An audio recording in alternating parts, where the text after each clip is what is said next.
ఇరాన్తో యుద్ధం అమెరికా సైనిక శక్తికి ఉన్న పరిమితులను స్పష్టం చేసింది. ఈ సంఘర్షణ అమెరికా పవర్ ఫస్ట్ స్ట్రాటజీ ఎదుర్కొంటున్న సవాళ్లను బహిర్గతం చేసింది. ఈ పరిమితులను బహిర్గతం చేసిన అంశాలలో మొదటిది ఆర్థిక ప్రభావం, చమురు ధరలు.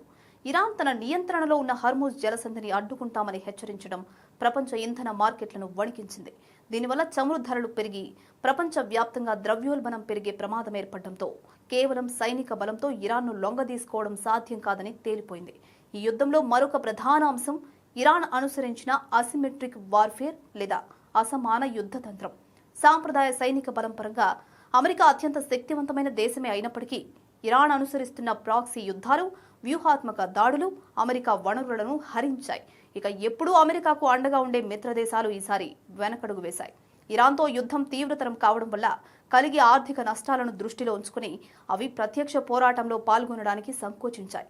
దాంతో అమెరికా ముందు దౌత్య మార్గం మాత్రమే మిగిలింది. ఇరాన్ను సర్వనాశనం చేస్తాను అన్న ట్రంప్ వెనక్కి తగ్గి 2 వారాల కాల్పుల విరమణకు అంగీకరించాల్సి వచ్చింది. ఇది ఇరాన్ను పూర్తిగా అణచివేయడంలో అమెరికా పరిమితులను చర్చల ద్వారా మాత్రమే పరిష్కారం సాధ్యమనే నిజాన్ని నొక్కి చెప్పింది. ఈ పరిణామాల నేపథ్యంలో అమెరికా తన విదేశాంగ విధానంలో సైనిక శక్తిపైనే కాకుండా ఆర్థిక, దౌత్యపరమైన అంశాలపై కూడా దృష్టి పెట్టాల్సిన అవసరం ఉందని విశ్లేషకులు భావిస్తున్నారు. ప్రఖ్యాత ఆర్థికవేత్త, కొలంబియా యూనివర్సిటీ ప్రొఫెసర్ జెఫ్రీ సాక్స్ తన తాజా విశ్లేషణలో ఇరాన్తో జరిగిన సైనిక ఘర్షణ అమెరికా ప్రపంచ ఆధిపత్యానికి ముగింపు పలికిందని, దాని శక్తి పరిమితులను స్పష్టంగా బహిర్గతం చేసిందని పేర్కొన్నారు. అమెరికా తన ఇష్టానుసారం ప్రపంచంపై ఆంక్షలు విధించగలదు లేదా సైనిక చర్యల ద్వారా దేశాలను లొంగదీసుకోగలదు అనే భ్రమను ఇరాన్ సంఘర్షణ పటాపంచలు చేసిందని సాక్స్ వాదించారు. ఇరాన్ వంటి దేశాన్ని కేవలం వైమానిక దాడులతో లేదా ఒకే రోజులో అణచివేయలేమని అమెరికా తన అపరిమిత సైనిక శక్తి గురించి పెట్టుకున్న తప్పుడు అంచనాలను ఈ యుద్ధం బయటపెట్టిందని ఆయన వివరించారు. ఇది అమెరికా కోరుకున్న యుద్ధం, కానీ ఇరాన్కు మాత్రం ఇది మనుగడకు సంబంధించింది.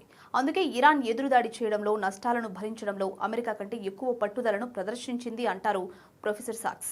అమెరికా ఏకపక్ష నిర్ణయాల వల్ల ప్రపంచం విసిగిపోయిందని, ఈ తరుణంలో భారత్, చైనా, రష్యా వంటి దేశాలు కలిసి చర్చల ద్వారా శాంతిని నెలకొల్పాల్సిన బాధ్యత ఉందని ప్రొఫెసర్ సాక్స్ పిలుపునిచ్చారు.